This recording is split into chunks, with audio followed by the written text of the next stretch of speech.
Tundub, et suvi on selleks korraks selja taga. Kõik on uus septembrikuus ja nii on ka sinu koolijüts jõudnud alustada juba kooliteega. Läbi sahisevate sügislehtede on see eriti lõbus.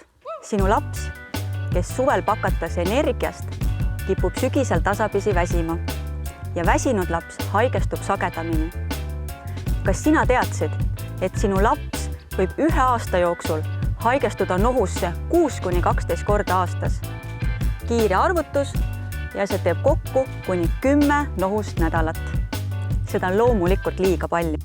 Selleks, et sügisele vastu astuda kergema sammu, rohkema energia ja otse loomulikult tugevama tervisega, paku oma lapsele iga päev D-vitamiini. Tutifruti maitselised D-vitamiini nööbikommid aitavad sinu lapsel võtta sügisesse kaasa suviselt hea tervise.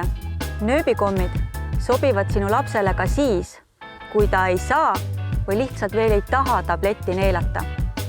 Ja hea uudis on see, et meie nööbikommid on suhkruvabad. Ikka selleks, et sinu lapse hambad oleksid sama terved ja tugevad nagu tema immuunsüsteemgi. Uuele kooliaastale vastu tugevama tervisega.